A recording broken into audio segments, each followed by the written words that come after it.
मेरे प्रिय दोस्तों, ये लेखक के द्वारा लिखी गई एक काल्पनिक कहानी है। इसे आपके मनोरंजन के लिए बनाया गया है। एपिसोड 6। इसके बाद उस मंच पर सबसे पहले दीपंकर सेन खड़े हुए और उन्होंने सीधे सम्मानपूर्वक कहा, बुजुर्गों, कुछ दिन पहले 4 पर्वतीय संप्रदाय के लोगों का हमारे घर आना सम्मान की बात थी। हालांकि यह वास्तव में हमें एक अधमरे बेकार युवक को भेजने के लिए था, जिससे हमारे परिवार का चेहरा पूरी तरह से खराब हो गया है।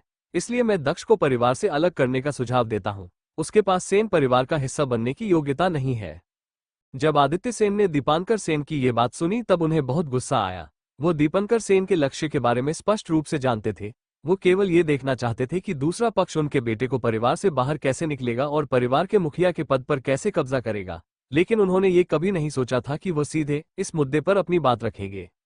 इसके बाद आदित्य सेन ने कहा, वास्तव में आप सीधे मुद्दे पर आने के लिए बहुत स्पष्ट है, लेकिन मैंने परिवार के मुखिया के रूप में अभी तक कुछ भी नहीं कहा है, तो आपकी बात करने की बारी पहले कैसे आए? आप पहले अपनी सीट पर वापस जाएं।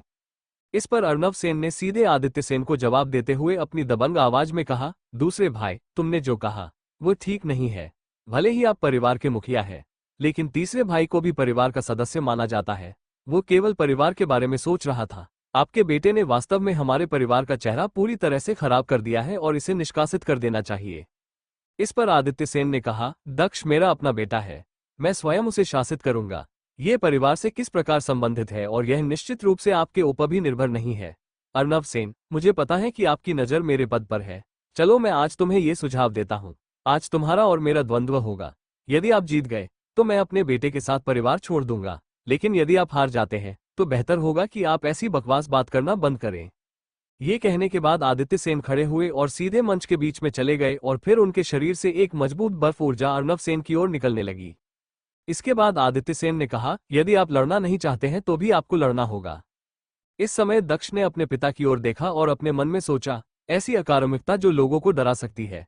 इस दुनिया में केवल ऐसे मजबूत लोगों का ही सम्मान किया जाता है। केवल ताकतवर को ही बोलने का अधिकार है। वो अपनी ताकत से दूसरे पक्ष का मुंह भी बंद करा सकते हैं।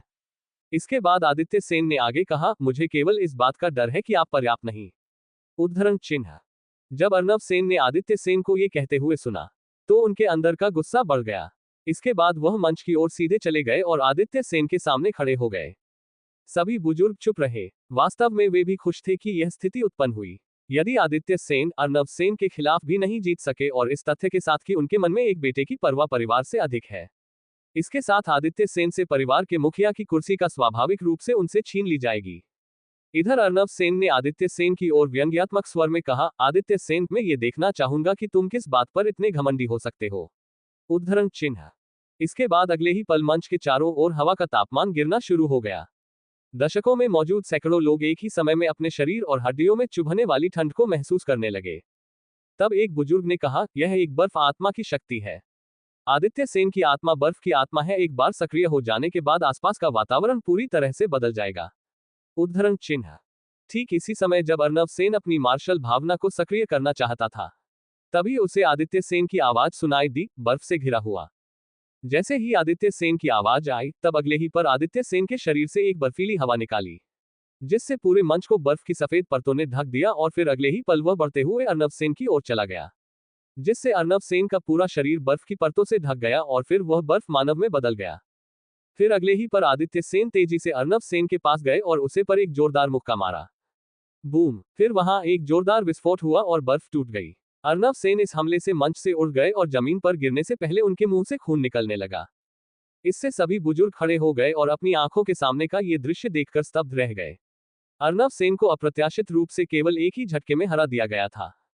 तब एक बुजुर्ग ने कहा, बर्फ से गिरा हुआ आदित्य सेन की बर्फ की मार्शल तकनीक वास्तव में 8वें चरण तक पहुंच गई है। इसमें कोई आश्चर्य नहीं कि वह इतना मजबूत है। उद्धरण चिन्ह। ये कहते हुए उससे बुजुर्ग की आंखें चमक उठे। इसके बाद उस बुजुर्ग ने आगे कहा, आदित्य सेन के पास बर्फ की शक्तिशाली आत्मा है। बर्फ मार्शल तकनीक के साथ उसने अर्नव सेन को तुरंत जमा दिया और एक सांस में घातक प्रहार किया। अगर उसकी प्रतिक्रिया की गति थोड़ी भी धीमी होती तो मुझे डर है कि यह लड़ाई इतनी जल्दी खत्म नहीं होती। उद्धरण चिन्ह। ये कहने के बाद उस बुजुर्ग ने अपना सिर हिलाया। इधर सेन परिवार के सभी लोग इस दृश्य को देखकर स्तब्ध रह गए थे। यह पहली बार था जब उन्होंने आदित्य सेन की ऐसी मजबूत शक्ति देखी थी। ये शक्ति अर्नव सेन की तुलना में भी बहुत अधिक मजबूत थी। इधर अर्नव सेन ने अपने मुंह से खून निकला और आदित्य सेन की ओर धुंधली दृष्टि से देखा।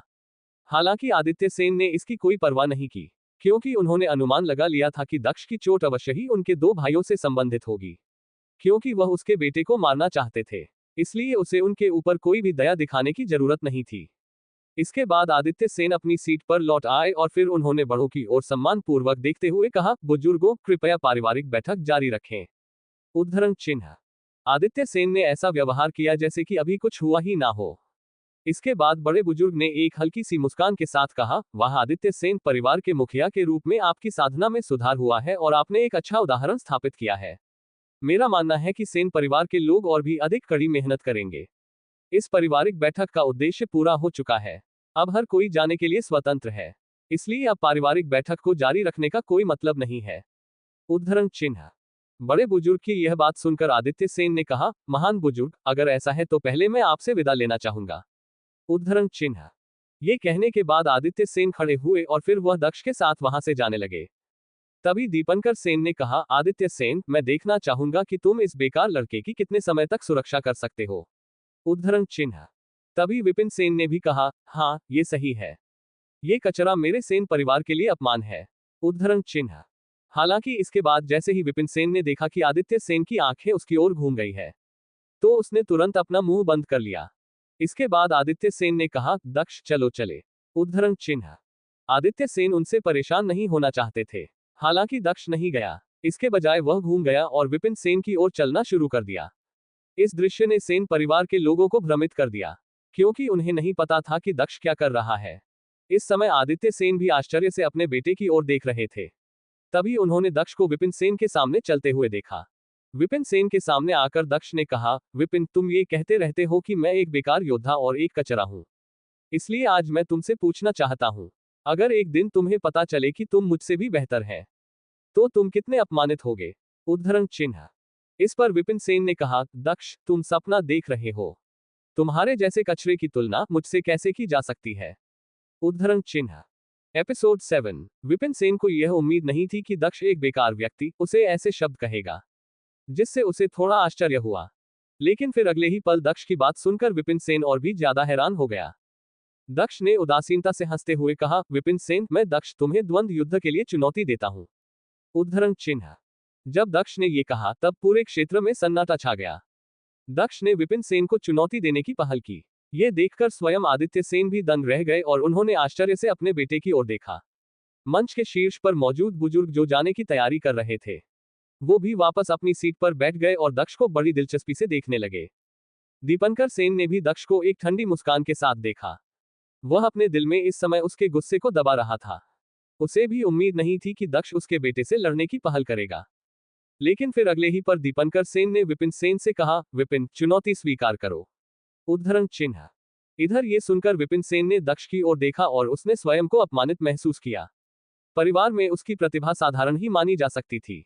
ये केवल दक्ष के सामने ही था कि वह अपना गौरव दिखा सके और अपना सिर ऊंचा उठा सके।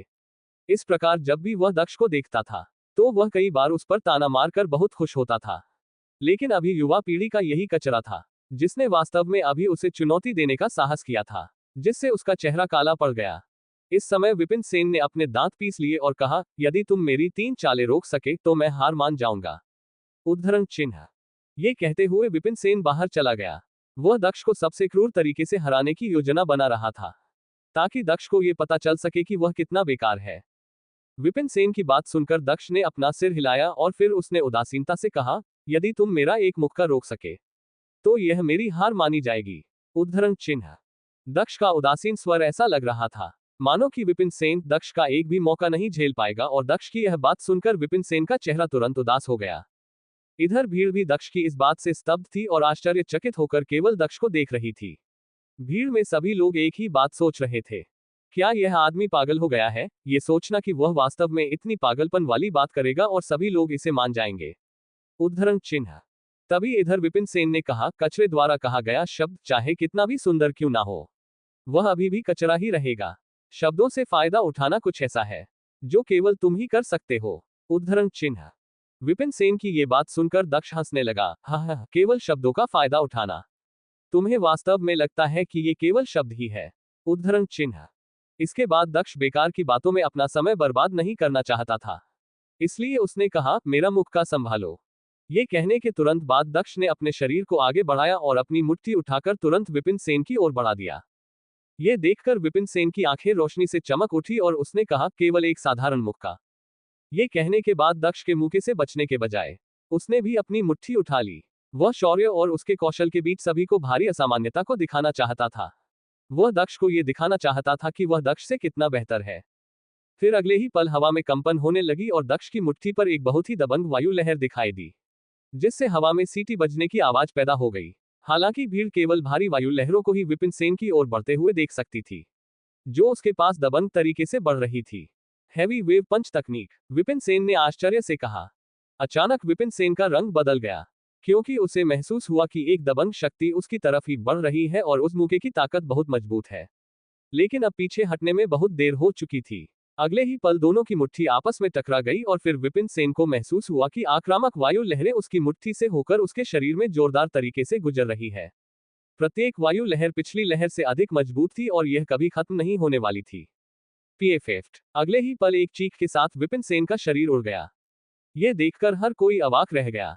यह दृश्य बिल्कुल वैसा ही था जैसा पहले आदित्य सेन और अर्नब सेन के बीच लड़ाई में हुआ था। विपिन सेन बिना किसी प्रतिरोध के दक्ष के केवल एक मुक्के से ही उड़ गया और हार गया। यह देखकर इधर दीपंकर सेन उठ खड़ा हुआ और विपिन सेन को चुपचाप घूरता रहा, जो कि जमीन पर लेटा हुआ था। वह इस समय बहुत ही हैरान था। इस समय विपिन सेन भी दीपंकर सेन की तरह ही हैरान था और वह इस क्रूर वास्तविकता को स्वीकार करने में असमर्थ था। उसने हैरानी भरे स्वर में कहा, यह कैसे हो सकता है, यह कैसे संभव है? उद्धरण चिन्ह। जब भीड़ में उपस्थित दर्शकों ने विपिन सेन की ये बातें सुनी, तब उन्हें याद आया कि दक्ष ने पहले क्या कहा था। तुम ये कहते रहते हो कि मैं एक कचरा हूं। तो मैं तुमसे पूछना चाहता हूं कि अगर एक दिन तुम्हें पता चले कि तुम मुझसे भी बदतर हो, तो तुम कितने अपमानित होगे? उद्धरण चिन्ह।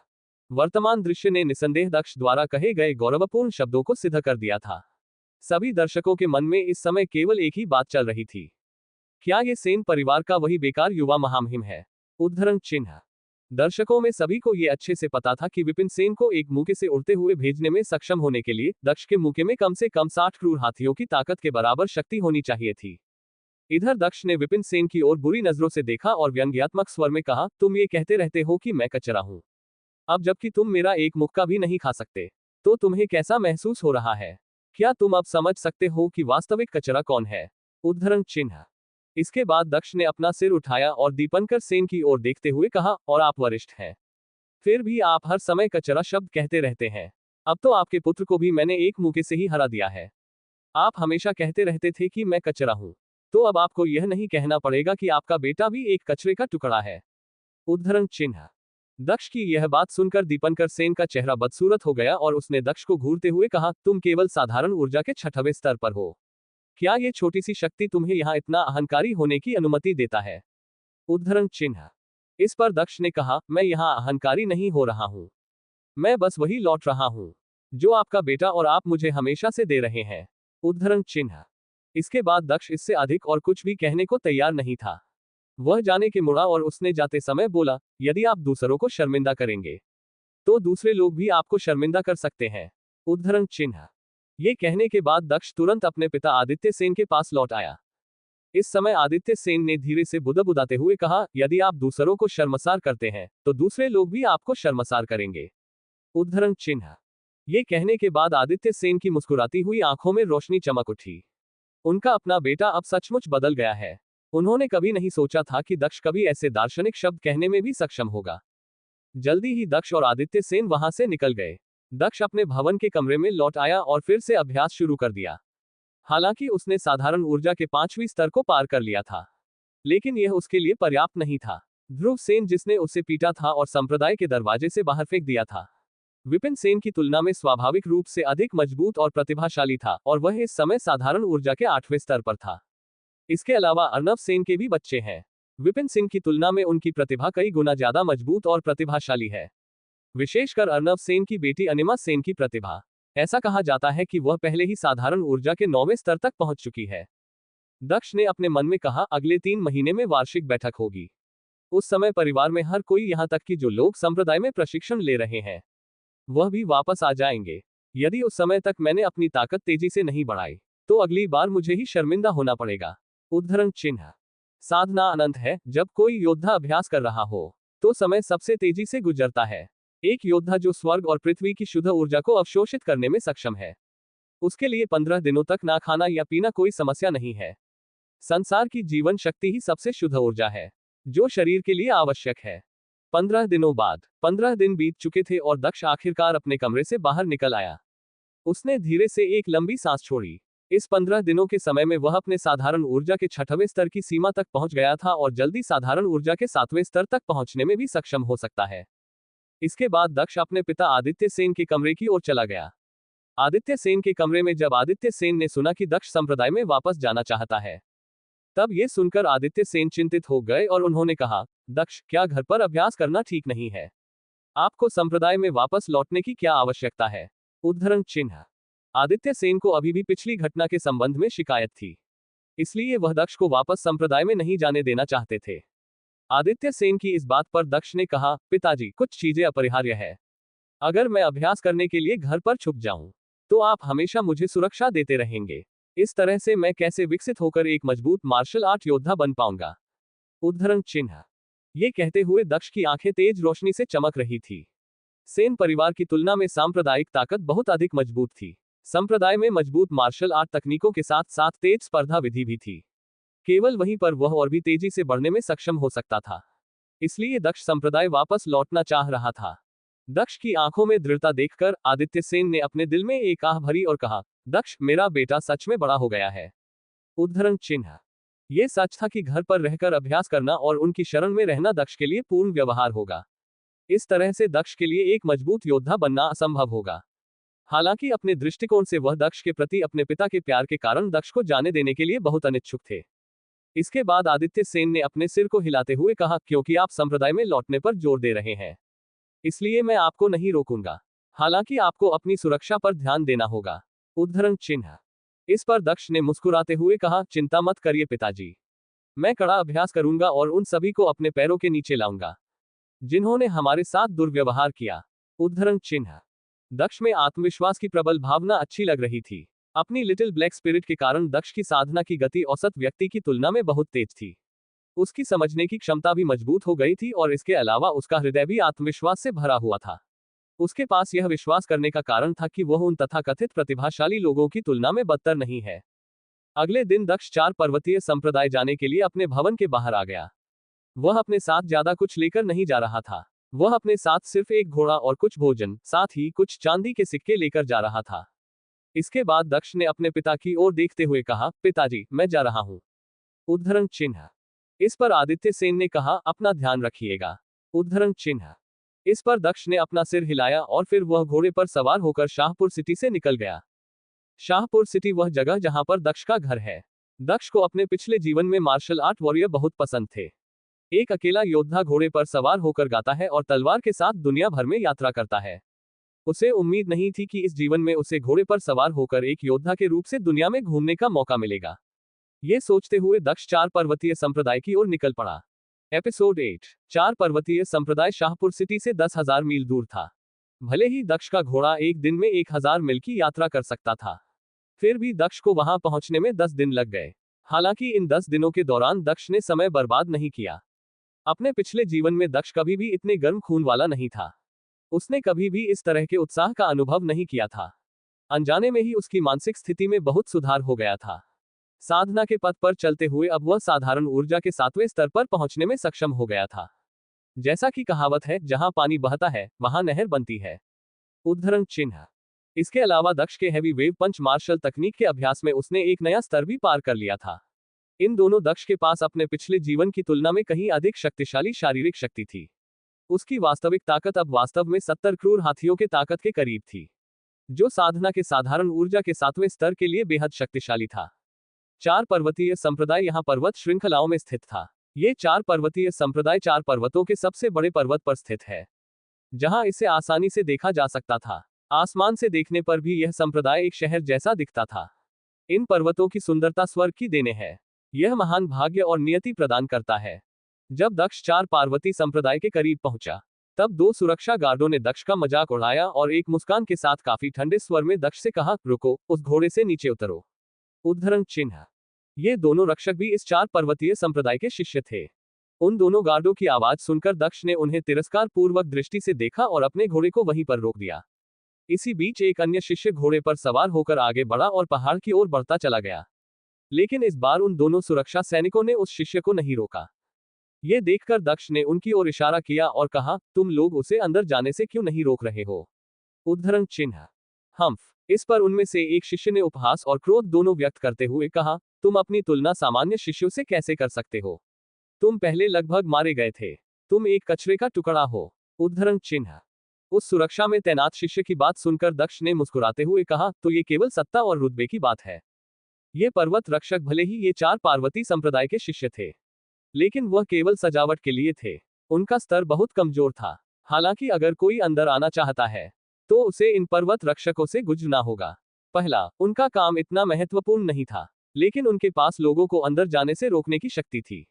लेकिन कुछ शक्तिशाली शिष्य को उन्हें कुछ भी बताने की जरूरत नहीं थी और वह सीधे संप्रदाय के अंदर जा सकते थे। इस समय दक्ष ने व्यंग्यात्मक स्वर में मुस्कुराते हुए कहा, कमजोर लोगों को धमकाया जाना चाहिए और अपमानित किया जाना चाहिए। उद्धरण चिन्ह। इसके बाद दक्ष ने अपने घोड़े की लगाम खींची, जिससे दक्ष आगे की ओर बढ़ गया और सीधे पहाड़ी की ओर जाने लगा। ये देखकर उन दोनों पर्वत रक्षकों ने एक ही समय में चिल्लाते हुए कहा, तुम्हारी हिम्मत कैसे हुई, तुम कचरे के टुकड़े? इस पर दक्ष ने कुछ नहीं कहा और बस अपनी मुट्ठी उठाकर हवा में मुक्का मारा, जिससे हवा में 2 लहरें पैदा हो गई, जो उन रक्षकों की ओर चली गई। हवा के अचानक अत्यधिक शक्तिशाली झोंके ने उन पर इतना जोरदार प्रहार किया कि वह दोनों रक्षक इस हमले से पीछे की ओर उड़ गए। इसके बाद दक्ष ने एक व्यंग्यात्मक मुस्कान के साथ कहा, अगर ऐसा दोबारा हुआ तो मैं तुम्हें अपंग कर दूंगा। उद्धरण चिन्ह। दरअसल केवल उन्हीं लोगों के पास स्वयं को साबित करने की संभावना थी जो मजबूत और शक्तिशाली थे। इधर वह दोनों रक्षक जिन्हें दक्ष ने अभी अपना मुक्का मारा था, वह दोनों हौंकते हुए और अपने होठों के कोने से खून पोंछते हुए वापस अपने पैरों पर खड़े होने के लिए संघर्ष करने लगे। जब वह खड़े हुए तब उन्होंने देखा कि दक्ष पहले से ही बहुत दूर जा चुका था। इससे उनका गुस्सा अंदर से उबलने लगा। 4 पर्वतीय संप्रदाय में यदि 17 से 18 वर्ष के युवक साधना के पथ पर साधारण ऊर्जा के 6वें या 7वें स्तर तक पहुंच गए थे, तो उनकी प्रतिभा को औसत के रूप में माना जाता था। जो लोग साधारण ऊर्जा के 8वें स्तर तक पहुंच गए थे, उन्हें उत्कृष्ट प्रतिभा माना जाता था।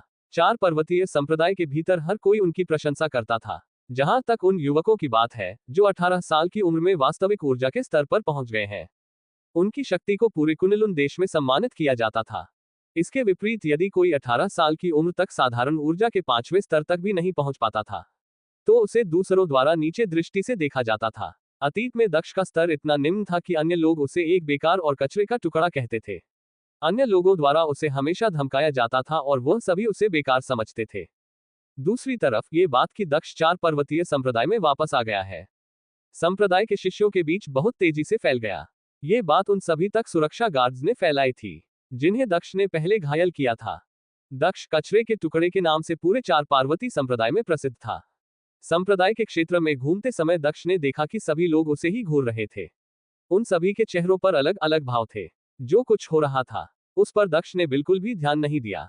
4 पर्वतीय संप्रदाय के भीतर आगे बढ़ते हुए दक्ष सीधे वहां के पुस्तकालय की ओर चला गया, जिसे जिंग इमारत के नाम से जाना जाता था। जिंग इमारत 4 पर्वतीय संप्रदाय के भीतर एक स्थान था जहां सभी शिष्यों को विभिन्न मार्शल साधना तकनीक और मार्शल कौशल प्रदान किए जाते थे। हर दिन कई शिष्य वहां जिंग इमारत में जाते थे। ये दिन भी कोई अलग नहीं था और इस समय जिंग इमारत में शिष्य भरे हुए थे। जब दक्ष जिंग इमारत के पास पहुंचा तभी अचानक वहां एक आवाज आई। दक्ष। यह आवाज सुनकर दक्ष ने अचानक चलना बंद कर दिया। उसने अपने चारों ओर देखा और कुछ ही दूरी पर उसने एक किशोर का चेहरा देखा जो काफी ठंडा लग रहा है। एपिसोड 9। ये लड़का कोई और नहीं बल्कि ध्रुव सेन था। ध्रुव सेन ने कहा, लगता है कि तुम अभी तक मरे नहीं।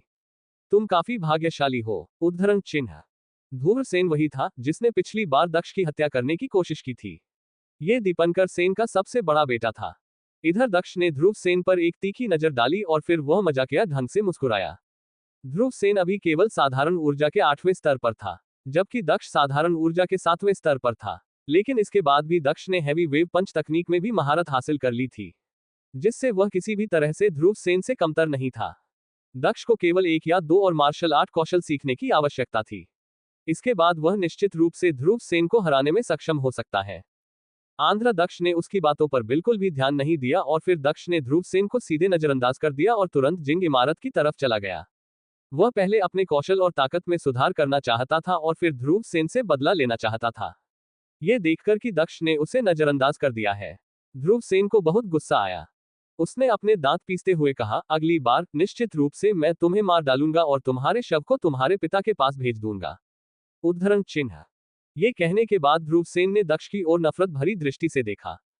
जब शौर्य जिंग इमारत के पास पहुंचा, तब वहां पर एक बूढ़ा आदमी एक कुर्सी पर बैठा हुआ था। वह बूढ़ा आदमी आलसे से बैठकर आकाश की ओर देख रहा था। उस बूढ़े आदमी के पास जाकर दक्ष ने उसका अभिवादन करते हुए कहा, प्रणाम वरिष्ठ। दरअसल ये बूढ़ा आदमी एकमात्र व्यक्ति था जो इस जिंग इमारत की रक्षा करता था। जिंग इमारत एक बहुत ही महत्वपूर्ण स्थान था, लेकिन इसकी रखवाली करने वाला बूढ़ा व्यक्ति ऐसा नहीं लग रहा था कि वह उतना महत्वपूर्ण था। जब दक्ष ने उस बूढ़े को देखा तो उसे अपने पिछले जीवन में देखी गई एक मूवी की याद आ गई। उसने उस मूवी का वह सीन याद किया जिसमें एक बूढ़ा शक्तिशाली मार्शल आर्ट मास्टर एक नौकर की तरह फर्श साफ कर रहा था।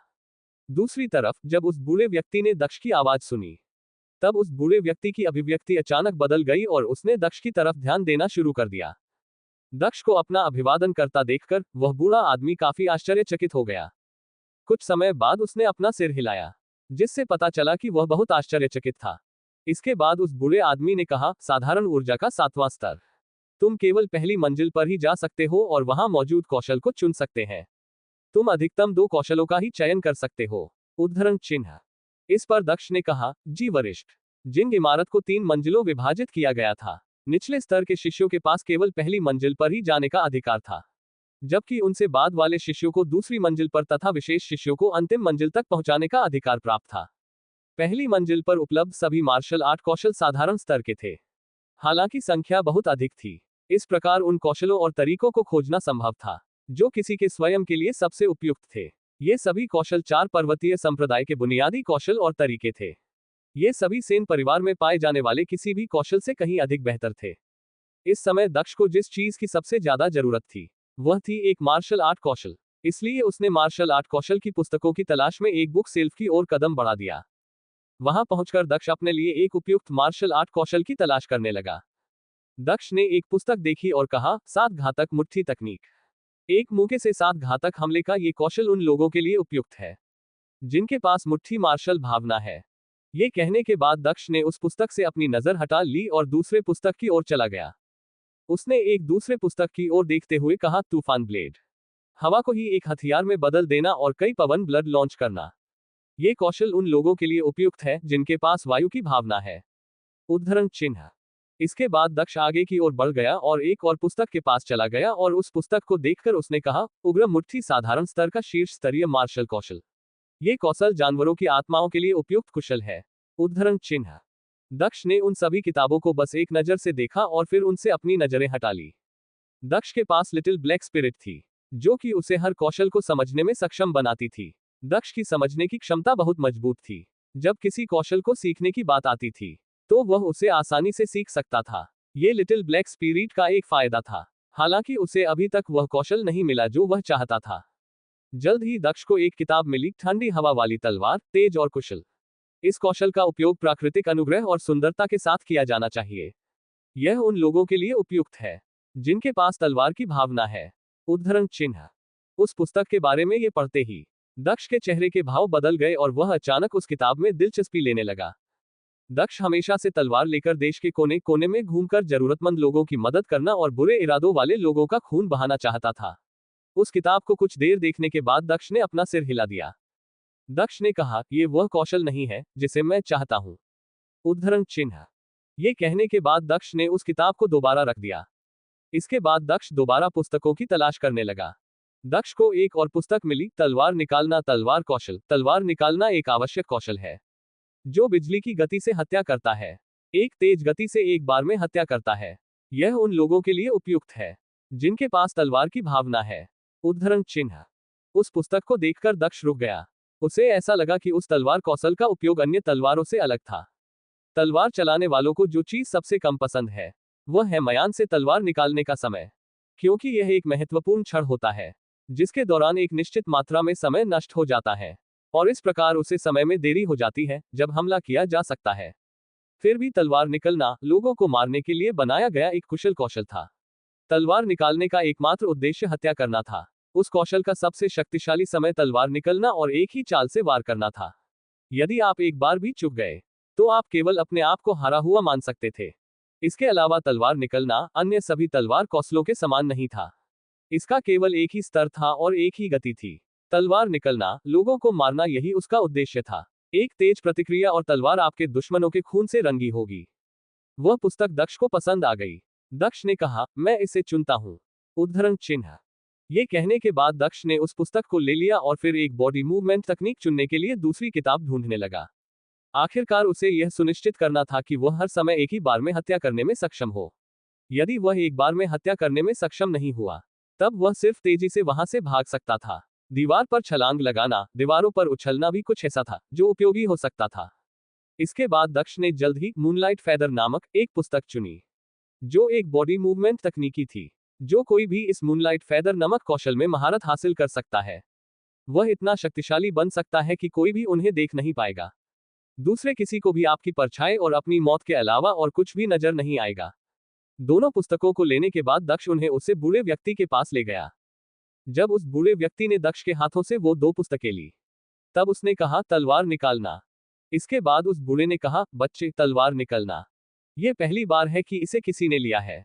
फिर भी तुम्हें ये जानने की जरूरत है कि यदि किसी ने पहले ही अपनी तलवार निकाल ली है और तुमने अभी भी अपनी तलवार नहीं निकली है, तो अगर तुम्हारी गति तुम्हारे प्रतिद्वंद्वी की तुलना में धीमी है, तो परिणाम स्पष्ट है कि तुम हार जाओगे और संभवतः तुम्हारी मृत्यु हो जाएगी। कोई भी कह सकता है कि यह कौशल बहुत शक्तिशाली है, लेकिन इसके लिए एक उच्च स्तर की उपलब्धि और मन की आवश्यकता है। तुम्हें अपने प्रतिद्वंद्वी से तेज होना होगा, तभी तुम उसे एक ही झटके में मार पाओगे। उद्धरण चिन्ह। इस पर दक्ष ने कहा, जी वरिष्ठ, मैं समझता हूं। उद्धरण चिन्ह। बूढ़ा आदमी दक्ष को उसकी कमजोरी से अवगत कराकर उसके प्रति अपनी दयालुता दिखा रहा था। दक्ष इसे कैसे स्वीकार नहीं कर सकता था। इसके बाद उस बूढ़े व्यक्ति ने कहा, अगर तुम इस बात को स्पष्ट रूप से समझते हो, तो यह अच्छी बात है। यदि तुम एक ही बार में सफलतापूर्वक नहीं मार सकते, तो मूनलाइट फेदर भगाने के लिए उत्कृष्ट बॉडी मूवमेंट तकनीक है। उद्धरण चिन्ह। ये कहने के बाद उस बूढ़े व्यक्ति ने बात करना बंद कर दिया और फिर उसने दक्ष के द्वारा ली गई पुस्तकों को जांचना शुरू कर दिया और फिर उसने दक्ष से कहा, तुम्हें इन दोनों पुस्तकों को 1 महीने के भीतर जिंग इमारत में वापस करना होगा। 1 महीने से अधिक समय के लिए अगर यह पुस्तक उधार ली गई, तो 4 पर्वतीय संप्रदाय के अन्य सदस्यों के प्रशिक्षण पर इसका असर पड़ सकता था, क्योंकि वह इन पुस्तकों को नहीं ले पाएंगे। उद्धरण चिन्ह। इस पर दक्ष ने हाँ में अपना सिर हिलाया। इसके बाद दक्ष ने वह दोनों किताबें अपने हाथों में ली और फिर उसने उस बूढ़े व्यक्ति से कहा, धन्यवाद वरिष्ठ, मेरा मार्गदर्शन करने के लिए। उद्धरण चिन्ह। इस पर उस बूढ़े आदमी ने अपना सिर हिलाया और फिर उसने मुस्कुराते हुए अपनी कमर से एक लचीली तलवार निकलते हुए कहा, तुम इस तलवार को अपने बेल्ट के रूप में उपयोग कर सकते हो, क्योंकि यह बहुत नर्म है। ये तलवार वैसे भी यहाँ किसी काम की नहीं है। तुम इसे ले सकते हो और इससे मजे कर सकते हैं। उद्धरण चिन्ह। इसके बाद इससे पहले कि दक्ष उसे धन्यवाद कह सके, उस बूढ़े व्यक्ति ने कहा, तुम्हें ऐसा करने की जरूरत नहीं है। जाओ और अभ्यास करना शुरू करो। उद्धरण चिन्ह। इस पर दक्ष अपना सिर खुजाया और थोड़ा अजीब महसूस करने लगा। उसने अपने हाथों में लचीली तलवार को लिया और करीब से देखने लगा। दक्ष ने कहा, तलवार निकालने के साथ साथ तलवार को बेल्ट की तरह पहनने से आप किसी पर भी अचानक हमला कर सकते हैं और उसे एक ही झटके में मार सकते हैं। उद्धरण चिन्ह। ये कहने के बाद दक्ष ने अपना सिर हिलाया और फिर वह उस बूढ़े की ओर देखकर मुस्कुराया और फिर चला गया। दक्ष को जाता हुआ देखकर उस बूढ़े व्यक्ति ने खुद से बुदबुदाते हुए कहा, बहुत समय हो गया है जब से मैंने ऐसे दिलचस्प युवा व्यक्ति को देखा है। उद्धरण चिन्ह। ये कहने के बाद वह बूढ़ा व्यक्ति तुरंत अपनी प्रारंभिक स्थिति में वापस आ गया और आसमान की ओर देखने लगा। ऐसा लग रहा था मानो वह सोच में खो गया हो। एपिसोड 10। 4 पर्वतीय संप्रदाय 4 पर्वत चोटियों से घिरा हुआ था। इनमें से हर एक पर्वत चोटी एक दूसरे के साथ पूर्ण सामंजस्य से जुड़ा हुआ था। इस प्रकार 4 पर्वतीय संप्रदाय के शिष्य आसानी से इन ऊंची पर्वत की चोटियों पर जा सकते थे। ये पहाड़ की चोटियां जिन्होंने इस क्षेत्र को एक धन्य स्वर्ग बना दिया था, गुफाओं से भरे हुए थे, जहां शिष्य जा सकते थे और शांति से अपने प्रशिक्षण पर ध्यान केंद्रित कर सकते थे। ये सभी पहाड़ की चोटियां विशेष रूप से ऊंचे और एक विशाल क्षेत्र को कवर करते थे। इसलिए इन पहाड़ों पर जाना अभ्यास के लिए शांति खोजने का एक आसान तरीका था। दक्ष जल्दी उन 4 पर्वत चोटियों में से एक पर्वत चोटी के ऊपर चला गया। पर्वत की चोटी पर पहुंचकर जब उसने अपने चारों ओर देखा, तब उसने बादलों का एक असीम समुद्र देखा। ऐसा लग रहा था कि वह किसी स्वर्ग में आ गया हो। ऐसा नजारा किसी को भी निश्चित, तनाव मुक्त और आनंद और शांति महसूस कराने के लिए पर्याप्त था। उस पर्वत की चोटी पर पहुंचने के बाद दक्ष ने अपना ध्यान केवल अपने अभ्यास पर ही लगाया। वह बार बार तलवार निकालने के कौशल का निरंतर रूप से अभ्यास कर रहा था। बूम बूम बूम, पत्थरों से तलवार टकराने की आवाज लगातार सुनाई दे रही थी।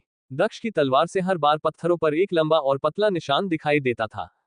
10 दिनों बाद दक्ष पिछले 10 दिनों से प्रशिक्षण ले रहा था। वह बिना आराम के प्रशिक्षण ले रहा था, जिसे प्रत्येक पत्थर पर तलवार के अलग अलग निशानों से देखा जा सकता था। तलवार निकालने का कौशल एक ऐसा कौशल था जिसके लिए दो पहलुओं को विकसित करने की अत्यधिक आवश्यकता थी, जिसमें से एक गति और दूसरी शक्ति थी। ये दोनों अभ्यास के महत्वपूर्ण लक्ष्य थे। तलवार को म्यान से निकालते समय अत्यधिक शक्ति की आवश्यकता होती थी। तलवार निकालने का कौशल निश्चित रूप से कोई नियमित तकनीक नहीं थी। दक्ष इस समय पसीने से लथपथ था, क्योंकि वह हर दिन सुबह से शाम तक प्रशिक्षण ले रहा था। नियमित अभ्यास ही उसकी ताकत को बढ़ाने का एकमात्र तरीका था। आंदोलन को लगातार दोहराने के लिए दृढ़ और अतुलनीय इच्छा शक्ति और दृढ़ संकल्प की आवश्यकता होती है। साधना पथ पर मजबूत बनने का यही एकमात्र तरीका है। दक्ष अपने पिछले जीवन को नहीं भूला था। भले ही पिछली दुनिया उच्च भावनाओं और धार्मिक उत्साह से भरा हुआ था, फिर भी उसे दुनिया में अनेक कष्टों से भी गुजरना पड़ता था। उस दुनिया में भी कमजोर होने से मृत्यु हो सकती थी, क्योंकि अन्य मजबूत लोग आपको धमका सकते थे, यहां तक कि आपको मार भी सकते थे। इस जीवन में भी ध्रुवसेन ने कमजोर और शक्तिहीन दक्ष को मार डाला था। हालांकि दक्ष की लिटिल ब्लैक स्पिरिट हर मिनट जीवंतता प्राप्त कर रही थी, जैसे कि वह जीवित अवस्था में हो। फिर दक्ष ने एक पल के लिए कौशल का अभ्यास करना बंद कर दिया और अपनी मार्शल आत्मा को वापस अपने शरीर में बुला लिया। योद्धा की आत्मा और मार्शल भावना दोनों लगभग एक ही थे। अगर इसका निरंतर प्रयोग किया जाता तो इससे बहुत अधिक ऊर्जा की खपत हो सकती थी। कुछ समय तक आराम करने के बाद दक्ष दोबारा खड़ा हुआ और इस बार उसने अपने मूनलाइट फेदर एजलेट तकनीक का अभ्यास करना शुरू कर दिया। अब तक सूरज डूबने लगा था। दक्ष ने बादलों के समुद्र को देखते हुए कुछ देर तक आराम किया। उसके चेहरे पर इस समय एक सुकून भरी मुस्कान थी। कुछ समय तक आराम करने के बाद दक्ष ने कहा, अब अभ्यास के लिए एक गुफा ढूंढने का समय आ गया है। उद्धरण चिन्ह। ये कहने के बाद दक्ष उठकर पहाड़ों की ओर चला गया। कुछ देर तक ढूंढने के बाद दक्ष को कुछ गुफाएं मिली, लेकिन उन गुफाओं पर पहले से ही ये शिष्य अभ्यास कर रहे थे, इसलिए दक्ष वहां से चला गया। कुछ समय बाद दक्ष एक घाटी में पहुंचा, जहां पर पहाड़ी के ऊपर से झरना बह रहा था। दक्ष ने पहाड़ी नदी के किनारे चलने का फैसला किया। कुछ देर तक चलने के बाद अचानक किसी चीज ने उसका ध्यान आकर्षित किया और फिर उसने चलना बंद कर दिया। दक्ष ने अपने सामने दो पहाड़ की चोटियां देखी। इसके बीच में एक सकरी दरार थी, जो एक छोटे रास्ते की तरह थी, जिसमें केवल दो लोग ही चल सकते थे। उस जगह से सूरज की रोशनी आ रही थी, जिसे देखने पर ऐसा लग रहा था जैसे कि वह एक प्रवेश द्वार हो, जिसमें से देव रोशन निकल रही हो। उस जगह को देखकर दक्ष ने कहा, इन पहाड़ों के बीच सूरज की रोशनी के किरण है। मुझे आश्चर्य है कि वहां क्या है। उद्धरण चिन्ह। ये कहने के बाद दक्ष उत्सुकतावश उस जगह की ओर चला गया। ऐसा लग रहा था जैसे कि नदी और सूरज की किरण उसी जगह से आ रही हो। इसी समय दूर स्थान पर दो शिष्य दक्ष को उस जगह की ओर बढ़ते हुए देख रहे थे। वह दोनों दक्ष को उस ओर जाते हुए देखकर हंसने लगे और दक्ष की आलोचना करने लगे। उन दोनों में से एक शिष्य ने कहा, इस बार वह कचरे का टुकड़ा बहुत दुर्भाग्यशाली है। उसे नहीं पता कि वह जहां जा रहा है वह जगह हमारी वरिष्ठ हिमांशी की है, जहां वह प्रशिक्षण लेती है। ये काफी आश्चर्य की बात है कि उसने वहां जाने की हिम्मत की। क्या उसे इसके विषय में नहीं पता है? उद्धरण चिन्ह। इस पर दूसरे शिष्य ने कहा, वरिष्ठ हिमांशी की ताकत हमारी तुलना में बहुत अधिक मजबूत है, हमारे सभी साथियों से कहीं अधिक मजबूत। वह एक सच्ची प्रतिभा है, उन्हें सीनियर कहना ही उन्हें संबोधित करने का एकमात्र तरीका है। उद्धरण चिन्ह। जब दोनों से शिष्य आपस में बातें कर रहे थे, तब इधर दक्ष उस क्षेत्र में कई 100 मीटर पहले ही चल चुका था, जहां से सूरज की रोशनी आ रही थी। जल्द ही जब दक्ष वहां पर पहुंचा, तो उसके सामने एक विस्तृत क्षेत्र सामने आया। वह स्थान असाधारण रूप से सुंदर और अत्यंत विशाल था। वहां एक विशाल झील थी, जिसमें से गर्म भाप निकल रहा था। आश्चर्यजनक रूप से यह एक प्राकृतिक गर्म पानी का झरना था। उस गर्म पानी के झरने को देखकर दक्ष के चेहरे पर एक मुस्कान आ गई और फिर उसने कहा, यह सच में एक बहुत अच्छी जगह है, मैं यहां नहा सकता हूं। उद्धरण चिन्ह। ये कहने के बाद दक्ष ने अपना शर्ट उतारा और सीधे उस प्राकृतिक गर्म पानी के झरने में कूद गया। उस गर्म झील में जाने के बाद दक्ष का चेहरा खुशी से भर गया। उसने कहा, यह बहुत आरामदायक है। उद्धरण चिन्ह। जैसे ही दक्ष ने ये कहा, तभी अचानक उसने अपने सामने देखा कि झील के पानी में कुछ ही दूरी पर अचानक तरंगे बनने लगी और फिर अगले ही पल एक लड़की का सिर उस जगह से पानी से ऊपर आया। उस लड़की के बाल बेहद मुलायम थे। उस लड़की को देखकर ऐसा लग रहा था जैसे कि वह केवल 17 या 18 वर्ष की ही थी। उसकी भौहें धनुषाकार और चेहरा थोड़ा अंडाकार था। वह देखने में बहुत ही खूबसूरत थी। इस दुनिया में सभी महिला साधक बहुत ही सुंदर थी, क्योंकि वह सभी शुद्ध शरीर का अभ्यास करती थी। उस लड़की के चेहरे पर एक प्राकृतिक आकर्षक सुंदरता थी। उसे किसी भी मेकअप की आवश्यकता नहीं थी। जब दक्ष ने उस लड़की की आंखों में देखा, तो उसे थोड़ी असहजता महसूस हुई, क्योंकि वह लड़की दक्ष को एक जानलेवा दृष्टि से घूर रही थी। दरअसल हिमांशी इस झील में अपनी सांसें रोककर अपना अभ्यास कर रही थी। लेकिन अचानक से इस जगह पर 4 पर्वतीय संप्रदाय के एक अन्य शिष्य को देखकर वह आश्चर्यचकित रह गई। इसके अतिरिक्त दक्ष को बिना शर्ट के इस पानी में देखकर हिमांशी को और भी ज्यादा गुस्सा आया। वह इस जगह पर, जहां वह अभ्यास करती थी, किसी का भी आना बर्दाश्त नहीं कर सकती थी। इधर जब शौर्य ने उस लड़की को देखा, तब उसने तुरंत उस लड़की से क्षमा मांगते हुए कहा, मुझे क्षमा करना, मुझे नहीं पता था कि यहाँ कोई और भी है। उद्धरण चिन्ह। ये कहते हुए दक्ष तुरंत झील से बाहर आ गया। इसके बाद जब दक्ष ने उस महिला को गौर से देखा, तब वह उसे पहचान गया। हालांकि दक्ष के क्षमा मांगने से हिमांशी का व्यवहार नहीं बदला और वह अभी भी गुस्से में दिख रही थी। आखिरकार 4 पर्वतीय संप्रदाय में कौन नहीं जानता कि यह स्थान उसका प्रशिक्षण स्थल था। कौन नहीं जानता था कि यह पर्वत उसका था। उसके मन में इस समय केवल यही चल रहा था कि यह दुष्ट शिष्य उसे यहाँ बहकाने के लिए यहाँ आया था। हालांकि इधर दक्ष को वास्तव में नहीं पता था कि वहां कोई था। अपने पिछले जीवन में दक्ष एक कायर था और प्रशिक्षण के लिए वह कभी भी इस क्षेत्र में नहीं आया था। इसलिए उसे नहीं पता था कि यह स्थान हिमांशी का था। भले ही हिमांशी बेहद खूबसूरत थी, लेकिन दक्ष का वास्तव में कोई भी बुरा इरादा नहीं था। उसने तेजी से अपना शर्ट पहना और वहां से जाने लगा। दक्ष को जाता हुआ देखकर हिमांशी ने उदासीनता से कहा, तुम्हें क्या लगता है कि तुम यहाँ से कहाँ जा रहे हो? उद्धरण चिन्ह। ये सुनकर जब दक्ष ने पीछे मुड़कर देखा, तो उसने पाया कि हिमांशी ने पहले ही अपने हाथों में धनुष और तीर पकड़ लिया है। ये देखकर दक्ष हैरान रह गया, लेकिन फिर उसने कहा, तुम क्या करना चाहती हो? उद्धरण चिन्ह। दक्ष की ये बात सुनकर हिमांशी ने कोई जवाब नहीं दिया। अगले ही पल हिमांशी ने खुद को युद्ध के लिए तैयार कर लिया। उसने धनुष पर अपने तीर को रखा और खींचने के लिए उसकी डोरी खींच ली। वह दक्ष को जाने देने के लिए तैयार नहीं थी। उसने तीर चलाया, जिससे एक तेज आवाज हुई। अगले ही पल हिमांशी का तीर हवा को भेदता हुआ दक्ष की ओर बढ़ गया। इधर उस तीर को देखकर दक्ष की त्योरियां चढ़ गई। उसने आश्चर्य से कहा, इतना मजबूत। इसके बाद अगले ही पल दक्ष ने बिल्कुल भी झिझक नहीं दिखाए और उसने अपने हैवी वेव पंच तकनीक का उपयोग किया। जब तीर दक्ष के करीब पहुंचा, तब हवा में तेज लहरों के साथ एक विस्फोट की आवाज सुनाई दी।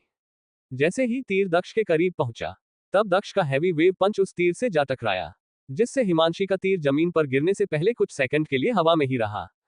इसके बाद दक्ष ने गुस्से भरी नजरों से हिमांशी की तरफ देखा और कहा, क्या तुम मुझे मारना चाहती हो? उद्धरण चिन्ह।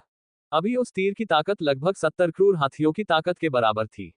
यदि ये दक्ष का पिछला जीवन होता, तो वह पहले ही इस तीर से मर चुका होता।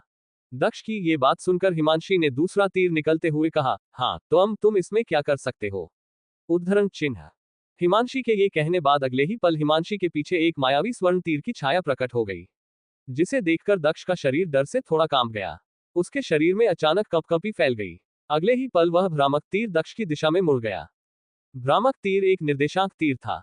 इसका मतलब था कि वह तीर ये पता लगा सकता था कि सामने वाला लक्ष्य जीवित है या नहीं, और यह पता लगाने के बाद वह स्वचालित रूप से उस पर निशाना भी साध सकता था। वह भ्रामक तीर स्वचालित रूप से सांस लेने वाले लोगों को निशाना बना सकता था। यह उन लोगों की विशेष विशेषताएं और क्षमताओं में से एक थी, जिनके पास तीर की मार्शल भावना थी। टंग। धनुष की डोरी से अगले ही पल एक ध्वनि उत्पन्न हुई और फिर एक चमकता हुआ तीर अचानक से दक्ष की ओर बढ़ने लगा। यह देखकर दक्ष ने बिल्कुल भी देरी नहीं की और उसने तुरंत अपनी मूनलाइट फेदर एजलेट तकनीक का उपयोग किया और दूर चला गया। दक्ष ने मूनलाइट फेदर एजलेट तकनीक का उपयोग करते समय हैवी वेव पंच तकनीक का उपयोग किया था, जिससे हवा की एक तेज लहर उस सुनहरे तीर से जा टकराए, जिससे उस सुनहरे तीर की गति थोड़ी धीमी हो गई। इसके अतिरिक्त उसने और कुछ नहीं किया और अगले ही पल दक्ष का हैवी वेव पंच ढह गया, जिसे देखकर दक्ष अपने दांत पीसते हुए वहां खड़ा हो गया। इसके बाद वह तीर बिना रुके सीधे दक्ष के माथे की ओर चला गया। हिमांशी अपने 4 पर्वतीय संप्रदाय के सभी साथी शिष्यों से अलग थी और उन्हें सामान्य से हटकर एक उत्कृष्ट शिष्य और प्रतिभाशाली के रूप में माना जाता था। वह साधारण ऊर्जा के 9वें स्तर पर पहुंच गई थी। अपनी तीर मार्शल भावना का उपयोग करके उसकी ताकत 90 क्रूर हाथियों की ताकत से भी अधिक हो सकती है। इस प्रकार दक्ष की हैवी वेव पंच स्पष्ट रूप से उसके तीर को रोकने के लिए पर्याप्त नहीं थी। हैवी वेव पंच और तीर के टकराव से निकली ऊर्जा के कारण दक्ष नीचे गिर गया। चूंकि हिमांशी की तीर मार्शल आत्मा तीर को नियंत्रित कर सकती थी, जिससे वह जीवित प्रतीत होता था। दक्ष जहां भी जाता था, वह तीर घूमकर उसके पीछे ही चला जाता था और उसे मारने का प्रयास करता था। हाँ, अगले ही पल दक्ष और वह चमकता तीर अचानक एक चमकदार सफेद रोशनी में गायब हो गए। इसके बाद अगले ही पल दूर से हिमांशी को एक आवाज सुनाई दी, मैं दक्ष, इसे हमेशा याद रखूंगा और इसका बदला तुमसे जरूर लूंगा।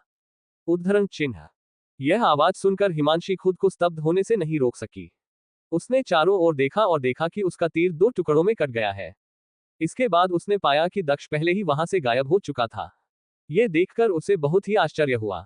इसके बाद हिमांशी ने कहा, यह रोशनी की गति है। दूसरी तरफ जिन 2 शिष्यों ने दक्ष को उस घाटी में प्रवेश करते हुए देखा था, उन्होंने इस समय दक्ष को भागते हुए देखा। दक्ष को जीवित वहां से बाहर आते हुए देखकर वह दोनों शिष्य आश्चर्यचकित रह गए। उन शिष्यों में से एक ने कहा, सीनियर हिमांशी ने उस कूड़े के टुकड़े को नहीं मारा। लगता है कि सीनियर हिमांशी मन से उससे लड़ने और उसे मारने को तैयार नहीं थी।